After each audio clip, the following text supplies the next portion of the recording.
Hi friends, இன்றைக்கி எங்கே வந்திருக்கோம்னு பார்த்தீங்கன்னா, மயிலாப்பூரில் இருக்க திருவள்ளுவர் வாசுகி கோயிலுக்கு தான் வந்திருக்கோம்.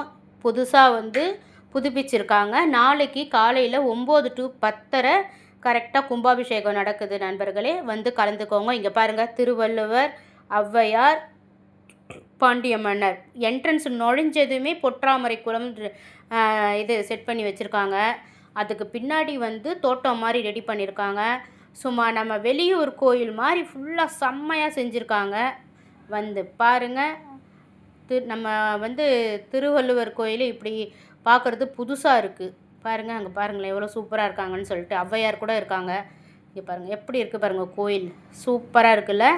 பார்க்கவே பிரமிப்பாக இருக்குது. இந்த மாதிரி வெளியூர் கோயிலில் இருக்கா மாதிரி செட் பண்ணி வச்சுருக்காங்க. பாருங்கள். இப்போ இன்றைக்கி 2வது நாள் பூர்ணாகுதி நடந்துன்னு இருக்குது. கச்சேரி நடந்துன்னு இருக்குது. கோயில் சும்மா அப்படியே சூப்பராக இருக்குது. உள்ளே நுழைஞ்சதுமே பொற்றாமரைக்குள்ள ரைட்டில் என்ட்ரன்ஸில் பார்த்தீங்கன்னா உலக உருண்டை மாதிரி செட் பண்ணி வச்சுருக்காங்க. உலக உருண்டை மாதிரி செட் பண்ணிவிட்டு அதுக்கு மேலே பாருங்கள் ஆன்ற எழுத்து அது மேலே வச்சுருக்காங்க. பாருங்கள், அவ்வளோ சூப்பராக இருக்குது. வேலை செம்மையாக நடந்தபடியே இருக்குது. நண்பர்களே நம்ம கோயிலை மயிலாப்பூரில் இருக்க திருவள்ளுவர் கோயிலை நாளைக்கு கும்பாபிஷேகம் கலந்துக்கோங்க. அப்படி கலந்துக்க முடியாதவங்க லைவில் பாருங்கள். எல்லா நியூஸ் சேனலும் அங்கே தான் இருக்காங்க. ஓகேங்களா, சூப்பராக இருக்குது. அதுக்கப்புறமா திருக்குறளுக்காகவே ஒரு ரூம் ஃபுல்லாக வச்சுருக்காங்க. நம்ம இப்போ அங்கே தான் போயிட்டுருக்கோம். திருக்குறள் ஒவ்வொன்றா ஒவ்வொரு காப்பர் தகட்டில் ஃபுல்லாக பொறிச்சிட்டு அதை அப்படியே செவுத்தில் ஒட்டிடுறாங்க. பாருங்கள், சூப்பராக இருக்குது. அதை பார்க்கவே நமக்கு திருக்குறளும் வச்சுட்டு அதோட அர்த்தத்தையும் வச்சுருக்காங்க. சூப்பராக தெரியாதவங்களுக்கு தெரிஞ்சுக்கணும்னு சொல்லிட்டு. ஓகேங்களா, இங்கே பாருங்கள், சூப்பராக இருக்குது. பாருங்கள், அதிகாரம் 71 குறிப்பறிதல் அந்த மாதிரி அவ்வளவு சூப்பராக இருக்குது. எல்லா திருக்குறளுக்கும் அதோட குறளையும் சொல்லி அதோட அர்த்தத்தையும் கொடுத்துருக்காங்க. இப்போ தான் வேலை நடந்துகிட்ருக்கு ஃப்ரெண்ட்ஸ், அதனால் அப்படி இருக்குது. வேலை நைட்டுக்குள்ளே முடிச்சிருவாங்கன்னு நினைக்கிறேன். அந்த குறள்லாம் செவுத்தில் ஒட்டின்னு இருக்கிறாங்க. அந்த வேலை முடிஞ்சிட்டோன்னே சூப்பராக இருக்கும் பார்க்கவே. பாருங்கள், கதவெல்லாம் இப்போ தான் செட் பண்ணியிருக்காங்க.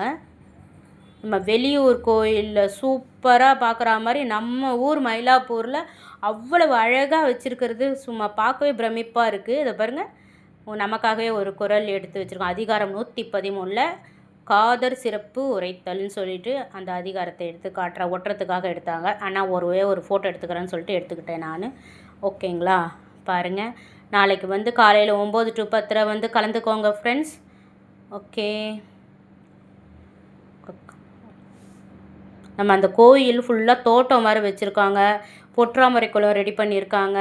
முருகர் இருக்காங்க, சிவன் பார்வதி இருக்காங்க, காமாட்சி அம்மனுக்காக தனியாக கோயில் இருக்குது, நவகிரக கோயில் இருக்குது. இது உள்ளே வந்தாலே செம்ம சூப்பராக மனசு அப்படியே லேசாகிடும்.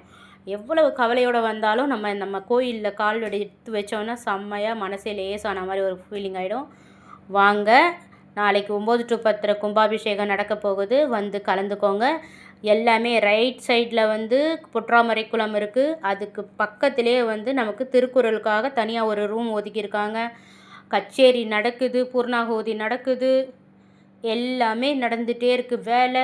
காலையில் 9 to 10 வந்துடுங்க. கும்பாபிஷேகத்தை பார்த்துட்டு கோயிலில் அர்ச்சனை பண்ணிவிட்டு போகலாம். ஓகேங்களா, எல்லா சாமியும் பிரதிஷ்டையும் பண்ணியாச்சுங்க. வேலையெல்லாம் கொஞ்சம் இன்னும் ஒரு 50% இருக்குது. ஃபுல்லாகவே வேலையெல்லாம் அறக்க பறக்க நடந்துகிட்ருக்குது. அங்கே கச்சேரி நடந்துகிட்டு இருக்குது நம்ம கோயிலில். இங்கே பாருங்கள், அந்த என்ட்ரன்ஸுக்கு அந்த திருவள்ளுவர் மண்டபம் எப்படி இருக்குது பாருங்கள்.